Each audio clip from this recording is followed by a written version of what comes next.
Comunicación. Abrimos sesiones este día con el doctor Murilo Kuschik, docente del Departamento de Sociología, con la conferencia titulada Los efectos de las redes sociales en los procesos político-electorales. Gracias por su asistencia, buenos días.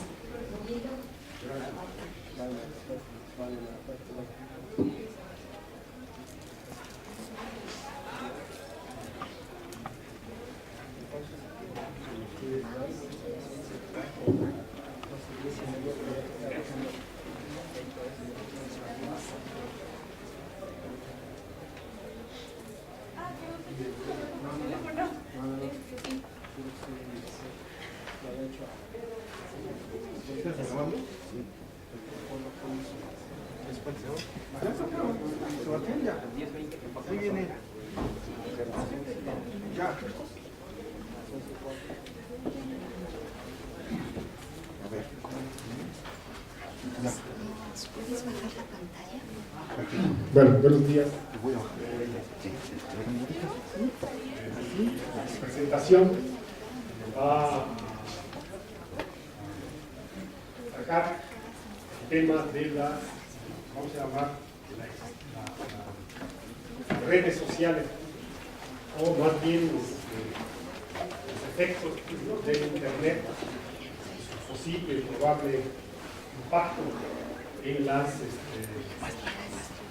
procesos político-electorales.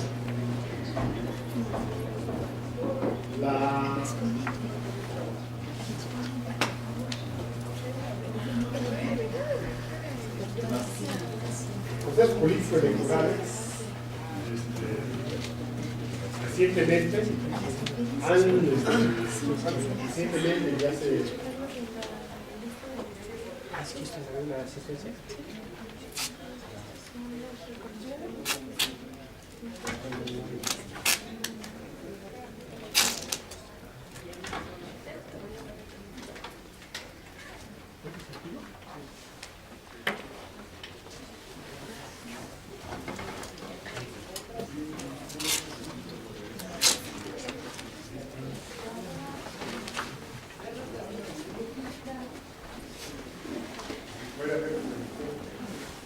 Bueno, entonces la idea es que ¿cuál puede, de qué manera las llamadas redes sociales o al final de cuentas los medios masivos de comunicación, porque las redes sociales no son más que una modalidad de interacción, una modalidad interactiva que propone, pues, ¿no? Así como lo propusieron a su vez, ¿no?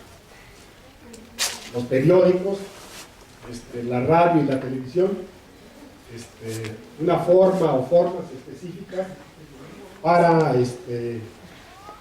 poder de alguna forma comunicar, pues, ¿no? Compradores y vendedores o a consumidores y público en general, de la misma manera a partir, ¿no? del siglo pasado, una parte importante, pues, de los procesos políticos electorales va a copiar, pues, ¿no? Lo que existía, pues, lo que funcionaba en el mercado. El primer gran elemento, pues, ¿no? El primer avance técnico y tecnológico de la comunicación estuvo, pues, ¿no? en los periódicos. Los periódicos fueron, principalmente los periódicos fueron el elemento central, pues, ¿no? de la comunicación, dado que prácticamente los periódicos surgen, pues, ¿no? como un elemento para poder hacer que una persona que tenía un bien determinado que vender, pues, ¿no? digamos,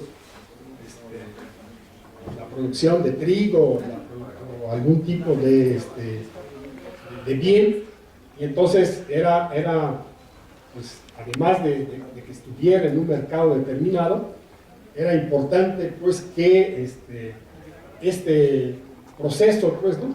fuera, digamos, ofertado, pues, ¿no? Y de ahí la existencia de los periódicos. Los periódicos comienzan como un mecanismo, pues, ¿no?, de, que permite, pues, ¿no?, la relación entre consumidores. Entonces, los periódicos fueron, pues, van a ser el primer medio, pues, ¿no?, de comunicación, ¿no?, el primer medio, bueno, además de la palabra, pero el primer medio de comunicación masivo, que permite, pues, ¿no?, a cierto número de personas, digamos así, ofertar sus bienes, ¿sí? Digamos, en el ámbito de lo público, ¿no?, hacer de lo privado público. O sea, una persona privada, pues, tiene ahí sus bienes, pues, ¿no?, y entonces los oferta en un mercado, ¿no?, mediante el periódico. Los periódicos, además de los periódicos, en los años 20 del siglo pasado, aparece la radio, en los años 40 la televisión, en los años 40 la televisión, y finalmente surge el Internet, los medios electrónicos de comunicación, ¿sí? La radio, en su momento, es fundamentalmente ponerse la radio, porque la radio es capaz de presentar programas y fundamentalmente publicidad. Entonces, el bien fundamental de la radio, pues, es vender publicidad, y de ahí la aparición, ¿no?, de las soap opera, pues, ¿no?, las radionovelas, pues, ¿no?, que eran patrocinadas por algún jabón, pues, de ahí el nombre de soap opera, de que vendían novelas. Bueno, entonces, en esta época, ¿no?, entre los 20 y los 40, los procesos, no solo mercantiles, sino que los procesos comerciales van a estar influidos, pues, ¿no?, porque algo que en la teoría de la comunicación se va a llamar el gran poder de los medios y sus efectos ilimitados. Entonces, va a existir esta idea, ¿no?, de los efectos ilimitados de los medios masivos de comunicación. O sea, que los medios masivos de comunicación pueden vender, pueden decir a las personas lo que quieran, y las personas van a asumir o aceptar ese tipo de bienes, ¿no?, lo que les dicen los medios. Y el famoso, la relación entre estímulo y respuesta. Bueno, después, ya con la aparición, pues, ¿no?, de los medios de comunicación, de la radio y la televisión, en los años 40 aparece lo que va a llamarse la hipótesis de los efectos limitados de los medios de comunicación. ¿Sí? Bueno, entonces tenemos dos grandes teorías de la comunicación que intentan explicar el fenómeno comunicativo y la capacidad de la comunicación de lograr cierto tipo de modificación de las conductas. Y son la teoría de los efectos ilimitados de los medios masivos de comunicación y la teoría de los medios limitados, los efectos limitados de los medios masivos de comunicación. Bueno, entonces, el Internet, pues, no es, digamos así, una nueva frontera tecnológica que se abre, pues, para las democracias actuales, dado que el Internet, pues, logra, a final de cuentas, no solamente el Internet y las redes sociales, no solamente mandar un mensaje y esperar un feedback determinado, sino que esta respuesta puede ser de manera inmediata. Entonces, puede el Internet ser un factor de cambio en las conductas de los públicos e influir en sus decisiones políticas. La tecnología impacta o no a los electores.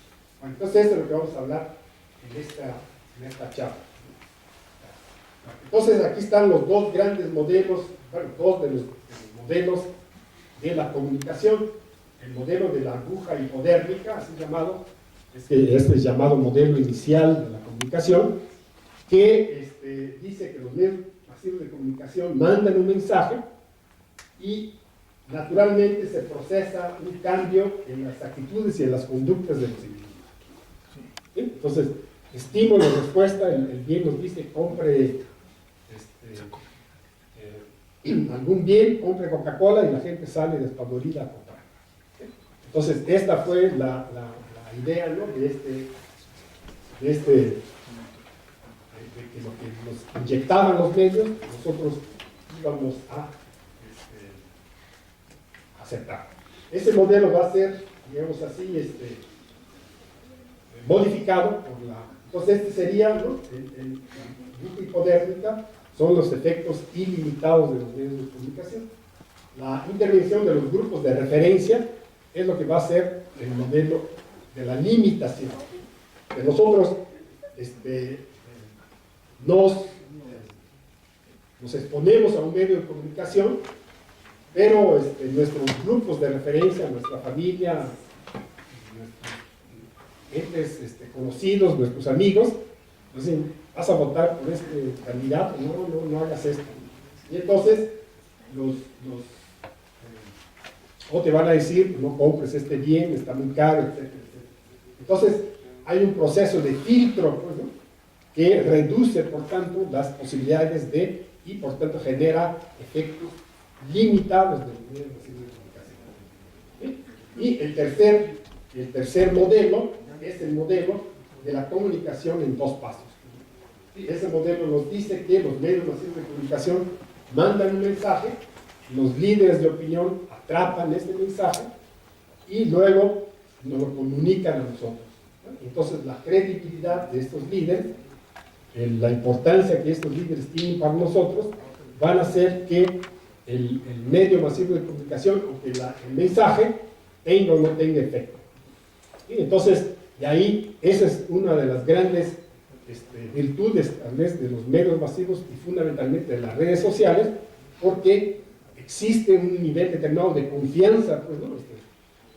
Ustedes al ingresar a una red determinada confían, creen, les gusta, pues, ¿no? Y de ahí que el elemento central, pues, ¿no? De la comunicación en las redes sociales es el me gusta o no me gusta, pues, ¿no? Y exactamente no la movilización de la racionalidad, sino la movilización de la emoción. Y entonces el gran éxito de las redes sociales se encuentra en movilizar creencias, valores y gustos, afinidades. Bueno, este modelo, pues, de la comunicación en dos pasos va a ser firmado, pues, ¿no? Por un grupo de investigadores que es el Grupo de Columbia, que genera o que plantea que en las campañas políticas o en las campañas publicitarias, la campaña que sea, pues, ¿no? El primer elemento que hace una campaña política o una campaña publicitaria es reforzar cierto tipo de conducta. ¿Sí? Entonces yo pienso tal cosa, el candidato o la empresa me vende tal bien, entonces pues eso me satisface. Y entonces refuerza mis conductas. Si yo soy simpatizante de un partido político o simpatizo por un equipo de fútbol, pues los mensajes que este grupo político manda van fundamentalmente para un gran grupo, ¿no? de electores, van a reforzar sus conductas. Entonces, una parte de las campañas políticas no tiene caso. ¿Por qué? Porque las personas antes de que empiece la campaña o antes que ya saben qué comprar, ¿no? Ya tienen idea de qué comprar o ya tienen idea por quién van a votar. Y ahorita en una encuesta que acaba de publicarse hoy mañana en Universal, dice que el 34% de las personas aún tienen decidido su voto, pero el 54% piensa cambiar. ¿Sí? Entonces ahí estaría ese reforzamiento de conducta. La otra forma, pues, ¿no? es la conversión. O sea, digamos, ¿no? ¿Se acuerdan ustedes de estos, cuando están ustedes bien crudos en las mañanas, sábado, y llegan ahí los testigos de Jehová a tocarles la puerta? Entonces ellos lo que quieren hacer es convertirlos a otras conductas. Si eran católicos, pues se sumen los testigos de Jehová, o si no, a otro tipo de iglesia, ¿no? Etcétera. Entonces eso sería la conversión, poder convencer a ciertas personas que el Señor Meade es el mejor, que es un ciudadano como ustedes, y que va a cambiar y va a luchar en contra de la corrupción, etcétera, etcétera. Entonces ese es el proceso de conversión. Entonces ahí está 54% de esos llamados electores no tienen claro por quién van a votar el 1 de julio. Entonces, ahí está una gran posibilidad de las campañas políticas lograr convertir, ¿no? Entonces es necesario conocer las actitudes y las conductas de las personas para poder hacer ese proceso de conversión. El tercer proceso es la activación. Es una persona que no quería votar o que piensa que los políticos son muy malos, que piensa que los políticos son lo peor. Entonces están estas personas, o los abstencionistas, o los indecisos. Estos hay que activarlos. La gente dice, yo no pienso votar, nunca he votado, entonces no voy a votar. Entonces ese es este porcentaje que es necesario activar. Y luego también hay también una parte en las campañas que es la desactivación. Entonces yo no quiero que votes. Entonces infundo el miedo. Este día están robando niños, este día va a haber un levantamiento armado. Entonces la gente dice, no, pues yo para qué salgo a votar, entonces desactivo. Y entonces dicen algunos analistas que estos procesos pues, son muy apropiados para el PRI. ¿Sí? Entonces, los posibles efectos en las conductas generadas por la información que se vincula en los medios masivos de comunicación pueden ser distintos. Entonces, la información que manda, la distinción estaría no tanto en los medios, sino en los tipos de público. O sea, hay diferentes segmentos de público, ¿no? En la opinión pública. ¿Sí? Entonces, ¿qué consume cada uno de estos medios? De ahí que hace algún tiempo, ¿no? se pronosticaba el fin de la radio. La radio iba a desaparecer con la aparición de la televisión. Pues es muy probable que la televisión desaparezca antes que la radio. ¿Sí? Pues la radio va a seguir porque tiene un público cautivo, mientras que la televisión está siendo cada vez sustituida cada vez más y más por los medios electrónicos. Bueno, con la aparición de Internet y las redes sociales hay un aumento en los flujos de información, lo que significa públicos, o que puede significar públicos con mayor información política en función de sus intereses, o mayor. Entonces las redes sociales provocan pues, ¿no? más información, aunque esta información puede ser fake news, o sea, pero tiene información, puede ser información buena, información mala, chismes, puede ser todo esto, pero implica una masa mayor de información que los otros medios no tenemos. Bueno, unos importantes teóricos norteamericanos que son Yeager y Kinder analizan la información que era presentada en los noticieros nocturnos de la televisión en los Estados Unidos, que eran prácticamente una de las únicas fuentes de información del público norteamericano, ¿no? Entonces, una gran parte de la información política que recibimos, pues al final de cuentas, derivan pues, ¿no? de estos medios, que fueron fundamentalmente los noticieros nocturnos en la televisión norteamericana. Entonces, al bajar la importancia de esos noticieros, pues uno va a buscar información en otros medios. De ahí la aparición exactamente de las redes sociales. Bueno, entonces los noticiarios educan a las masas, haciéndolas creer en lo que ven y escuchan. Influyen más que las campañas. Si esto hacía la televisión, ¿qué pueden hacer las redes sociales?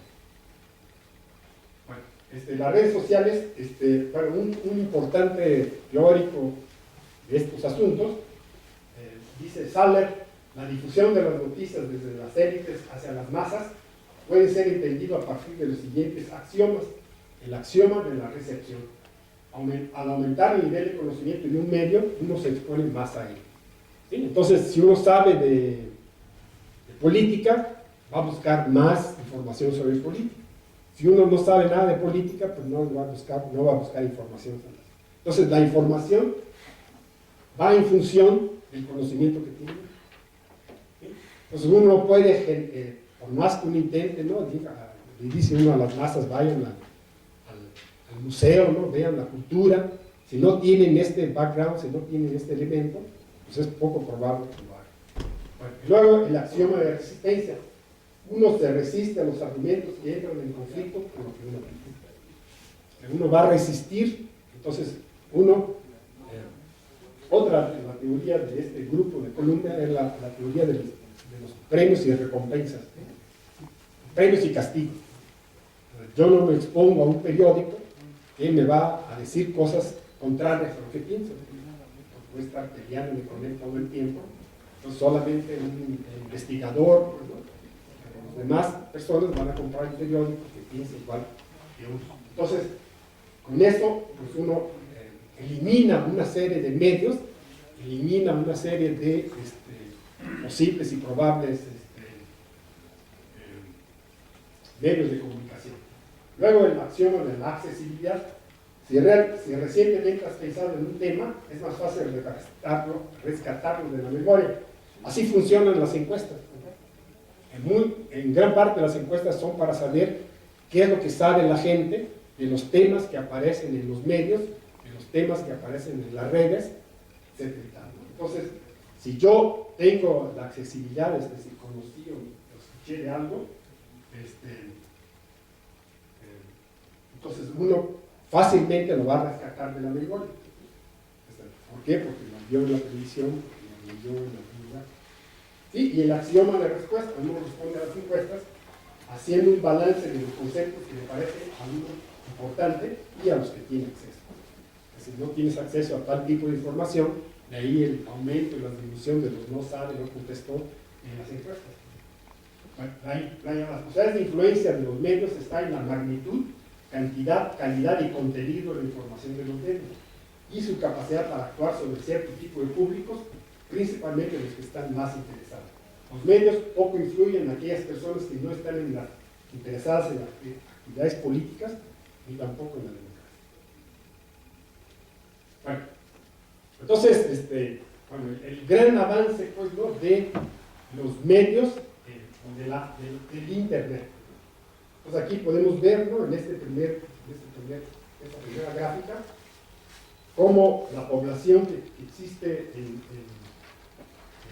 estas regiones en el 2017, los usuarios que había y los usuarios que hay en el año 2017. Entonces en África pues el crecimiento es de 7.700%. A pesar de esto, su nivel de penetración es solo el 28%. Pero, sin embargo, el Facebook prácticamente pues, tiene una cantidad muy grande de personas que están ligadas a él. Y en el caso de Europa, tiene 822 millones de habitantes, tenía los 105 millones y ahora tiene 636 millones de usuarios. ¿Sí? Pero la mitad de estos usuarios están en Facebook. Entonces, igual, ¿no? En Norteamérica, población 363 millones, 108 millones de usuarios en el año 2000 y 320 millones de usuarios. Prácticamente toda la población de Estados Unidos está ligada a los medios, a las redes. Y hay 200 millones de personas con Facebook. En América Latina, pues hay 640 millones y por lo menos la mitad de esta población está conectada al Facebook. Por tanto, las redes sociales pues son, a final de cuentas, el mayor, Facebook, Twitter, son los mayores elementos para comunicar con la comunidad. Bueno, aquí está las redes sociales y su impacto en las elecciones a partir de usuarios de Internet en México del 2006 al 2016. En el 2006 el 20% de la población estaba, según una cosa que se llama Asociación de Internet, una empresa que hace investigación, pues ahí son internautas. Entonces, vamos rápido. Entonces el crecimiento, pues, ¿no? Del 2015, del 2014 al 2015 fue de 18% y el crecimiento del 2016 fue del 6%. Entonces ha habido una baja en el crecimiento en México aun cuando pues, prácticamente, ha disminuido el ritmo de crecimiento a pesar de que sigue creciendo, ¿no?, la cantidad de usuarios. Bueno, esa fue la encuesta que hicieron, que se realizó en abril del 2017, un error muestral más o menos de 2.4, con una población de 95, el nivel de confianza de la población de 95.5 y un error muestral de 0.5. La muestra fue de 1.626 entrevistas y el universo fue la población de usuarios del país. Entonces, ¿cuál es el perfil del internauta mexicano? 51% son mujeres y el 49% son hombres. El nivel socioeconómico, el 17% es alto, medio, alto,